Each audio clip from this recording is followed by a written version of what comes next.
Hey everyone, Ariel Adams here with blog2watch.com. I'm interviewing the CEO of Jaeger-LeCoultre Watches, Mr. Jerome Lambert. Thank you for joining us. Thank you very much for having me. We're here in the Los Angeles boutique of Jaeger. How long has this boutique been here? How many years now? Quasi 4 years. 4 years now. We just opened in 2008. In agendas, it was, I would say, quite challenging. It was in October 2008.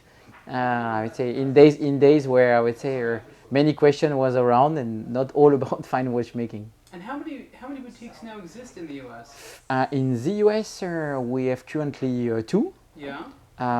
And in Boca Raton area in Los Angeles. In a few weeks, Costa Mesa will open. Then it will be followed just after a few days after by Las Vegas, and Palm Beach will be the fifth one before December. So we are about to have a family moving from 2 boutiques to 5 boutiques in the US. Now we understand that a lot of high-end brands now are opening a lot more of their own boutiques. Yeah. How do you see this as evolving the sales strategy for the next couple of years? In fact, that it's coming along with two things. First, the fact that the distribution of fine watchmaking is now, let's say, evolve more and more depth when it comes to the brand. The brand have collection of that move from classical fine watchmaking to grand complication, and they want to have their watches and their collection exposed in their depth and in their complexity. And it requires more and more or shop-in-shop or very large corners or boutique to give the opportunity to the clients to see these collections. And secondly as well, we have more and more clients that for their shopping have been trained to have monobrand boutiques when it comes to clothes, when it comes to fashion, and even in some other countries when just it comes to going for experience, going for the retail experience through mall, where most of the brands are present in monobrand boutiques. So you have a kind of natural trend coming from just generation after generation to go for more monobrand. And on the other end, the brands themselves that cover, I would say, through their collection, a wide that request a larger exposure. That makes a lot of sense. Do you think that for the consumer they get a better idea of what the brand's about? Yeah, and you know, at the end of the day, the two models will cohabit. Means it's not like retail will kill wholesale. It's much more like wholesale and retail, or I say multi-brand and monobrand, will come along together. And in the 5 boutiques of Jaeger-LeCoultre, you have 2 external, so that are managed by one partner that is active in the distribution of our watches in multi-brand boutiques, and 3 that will be purely internal. So, and I think that multi-brand are bringing, I would say, a lot when it comes to having a large range of different brands. Brings also interesting elements when it comes to the training and to the knowledge of the sales executive, sales associate, because they can enlarge the knowledge, I would say, of the different brands and different categories before being capable to focus. But when it comes to having the full experience, when it comes to have a view on the collection, to know the grand complication of Jaeger-LeCoultre and so on, for sure, a monobrand boutique is a big plus. Now, Jaeger is a difficult brand for a lot of collectors to wrap their head around because you do so many things, so many different types of watches. You are, really, really, truly a manufacturer in a really big sense. I don't think a lot of people quite understand that. We'll talk about that more in a minute. But how do you feel is the best way to introduce people to the brand? Because it requires a lot of education. Yeah. I would say that the brand is very rich in its expression, and that's very much a result of its integrity.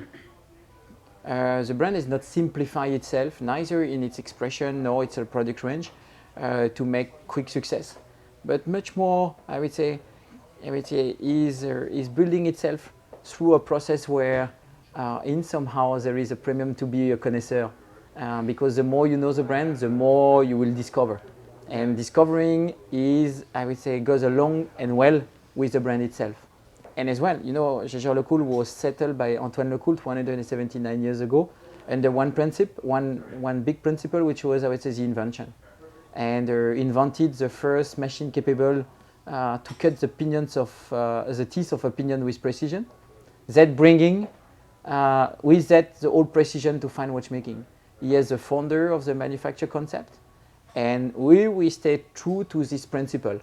A manufacturer that keep inventing and keep developing fine watchmaking. And that's what gives the diversity, because you can find in our range amazing ladies' watches like the 101, the smallest mechanical movement of the world, 1929, for its date of birth. You can find a clock with the Atmos, created in 1928, or you can find the Reverso in 1931, and for sure all the master line coming along during the 40s and the 50s. And we don't see any ground just not to make this patrimony of the brand, to develop itself, and to give to the watch lovers and to the brand connoisseur more every year. Yeah, that makes a lot of sense. I think a lot of people, when they think of manufacture, they understand it as a watch company that makes their own movements. But at Jaeger, you do more than just that. You make cases and dials. And what you say is that, and even when it comes to movement, it's not only that we do the movement as a rule, but Jaeger-LeCoultre do the wheels, do the pinions, do the plate of these elements. And even today, 70% of the escapement of our watches are done in-house at Jaeger-LeCoultre. So it means that's a depth in terms of techniques that make Jaeger-LeCoultre manufacture being the point of reference when it comes to manufacture watches. Yeah, and that's an interesting thing, and I think it's difficult for a lot of people to wrap their head around it because they have to know a lot. But what would you say to people if they asked you, what can a brand like Jaeger do that other brands can't do because they don't have the same type of manufacturing capacity? Because you're very flexible. Yeah, well, first I could take the Ibris Mechanica collection, where you have 10 Grand Complication watches, and I can say any of them. That's already the first in nature. You take any of these Grand Complicated watches, you take the Traditional Grand Complication, with the sound and the mastery of the minute repeater in this one, with the cathedral and the crystal gong together, with the trebuchet hammer. If I go to the Sublime 1, no lubrification watch, you go to Gyro 1, Gyro 2. You go to the Sphero Tourbillon just presented last year with a brand new architecture.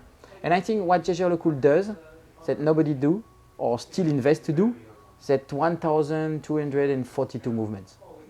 So it means what is inside. Wow. That's what nobody does anymore, because it costs a fortune, and because you need 180 craftsmanships to be capable to sustain it. And in somehow, that diversity, that's what create, I would say, that makes a difference when it comes to Jaeger-LeCoultre. And the brand is very open when it comes. You came, you could see by yourself everything, and nobody has closed your door, or nobody has been reluctant to answer any question. That's a word to discover Jaeger-LeCoultre, and we want that it remain like that. That's not something that you can understand and find and define easily in 10 seconds. That's because it makes, I would say, there is a value added to the fact that when you take the time and then you discover was the time that you put into the story.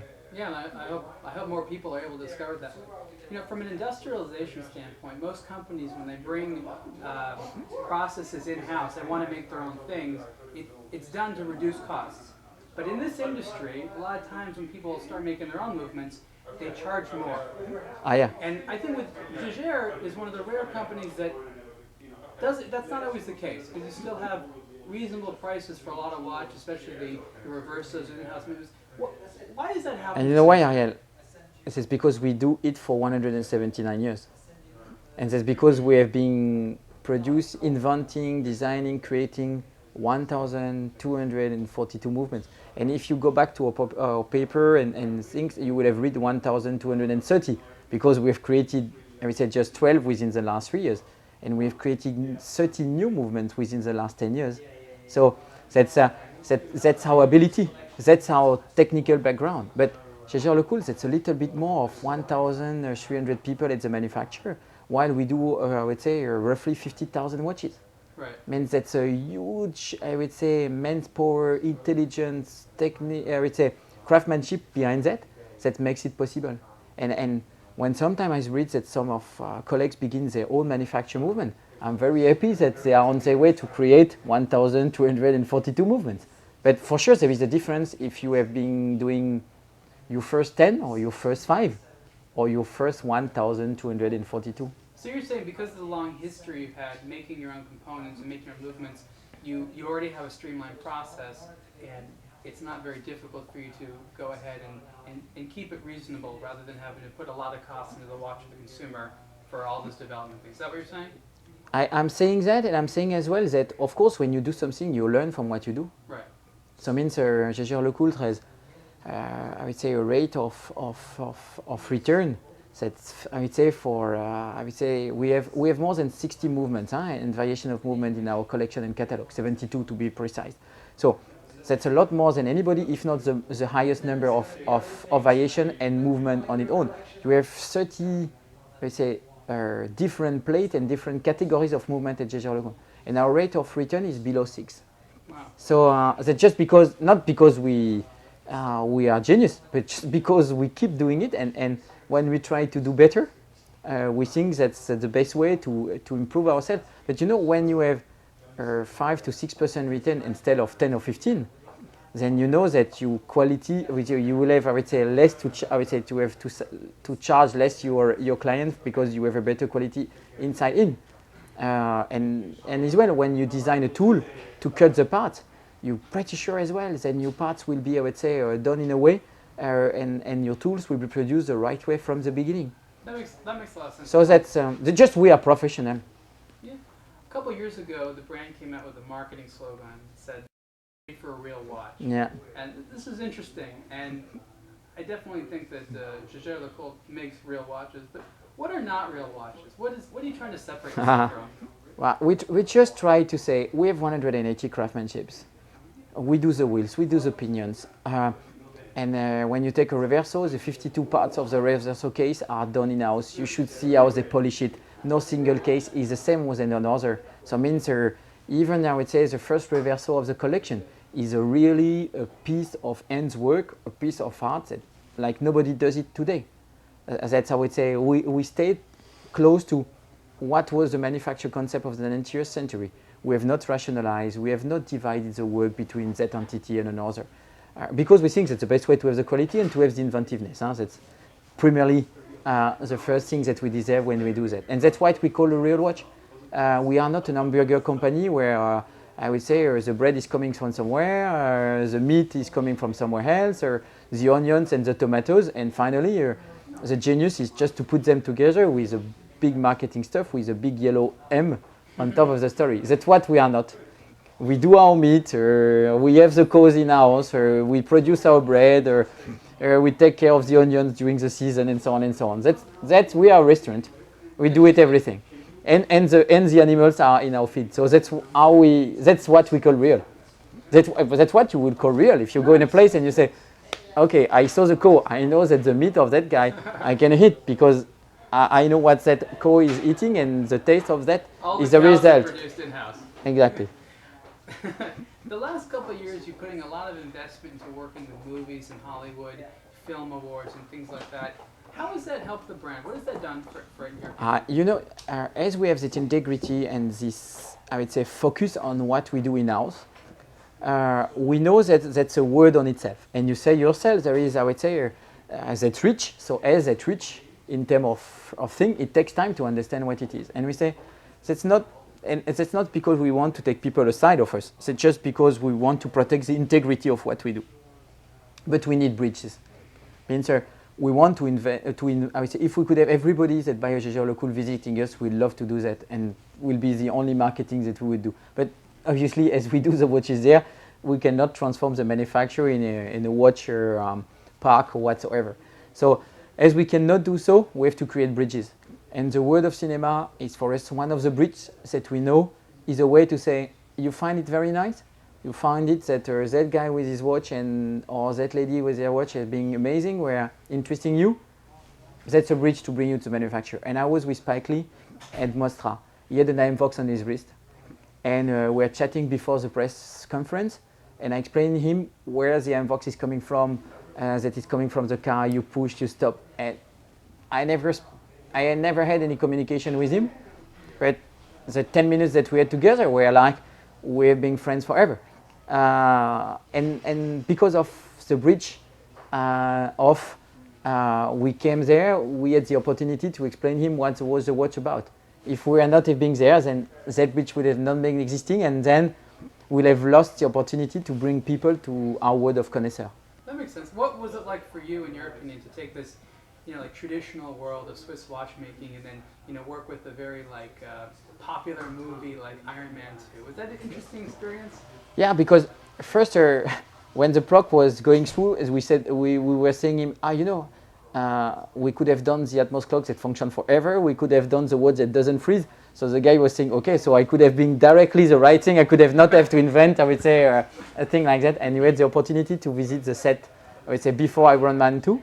Iron Man 2, I would say, it was just settled. There was a Russian place where the small house, etc. And it was, for me, a discovery how it would look like.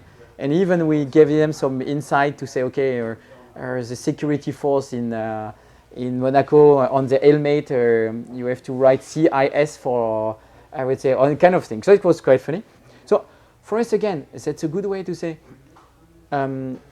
we are, I would say, we are in one manufacturer. The manufacturer is on itself, not because we are not open to others and to our clients and to all of us, but just because that's the way when a watchmaker is working on his bench, is focusing on his watch. But after that, we have to find ways that this way of focusing is not, I would say, extracting people from us because they will feel distance. And that's not distance. Our concentration, our focus is not a way to distance. It's just a way to be the more, I would say, as excellent as we have to be for the watches we realize. So that has been a great experience. And as well, for people in the manufacturer, when they see the guy on his reach and they're bringing the family to the movie and they say, hey, look, you have seen, that's Jaeger. And when a guy is working on a Reverso and he saw Gwyneth Paltrow bringing the watch with the leather strap, and the girl that is fixing the leather strap knows that she's been fixing, I would say, the leather strap, that Gwyneth Paltrow was bringing to him. So in somehow it creates a lot of pleasure, proud that it was. I saw an interview recently with Mark Newsom, and he's designed a couple of the Atmos clocks. Yeah. And he said really surprisingly nice things about working with the Jaeger. Why surprisingly? Well, because he's known to be a difficult guy. He's known to be very picky. Yeah. And for him to speak so glowingly about working with in a creative environment was surprising, because I've never heard him talk like that. Yeah. And he just said that the people at JLC are the most professional masters, top of their game.